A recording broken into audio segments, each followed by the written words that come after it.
বাচ্চারা কুল পাড়তে এসেছে কীভাবে দাঁড়িয়ে আছে ডাকছে।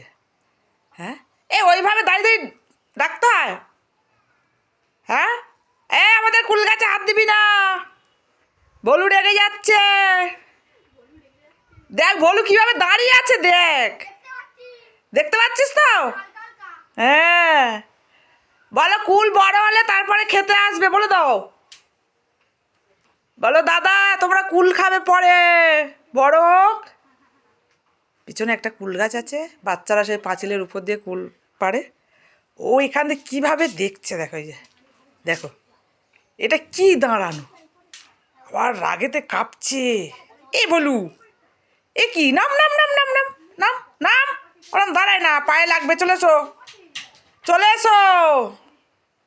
কীভাবে দাঁড়িয়ে আছে দেখো মানুষের মতো ধরে, মানে আমাদের কুল গাছে কে কুল পাচ্ছিস, কেউ আসতে পারবে না পিছনের, এই জানলার কাছে বসে থাকবে।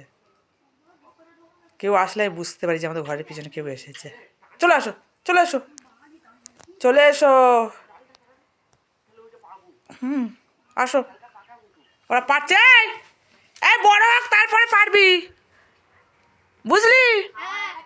এখন তো করছি রে বাবা, এখন পেরে কি করবি, নষ্ট হবে। হ্যাঁ ঠিক আছে, আর কদিন যাক না, এক সপ্তাহ গেলেই কুল পেকে যাবে। হ্যাঁ তোদের জন্যই তো রেখেছি রে কুলগুলো, খাবি তোরা। ওই যে দাদাদের বলে দিয়েছি। হ্যাঁ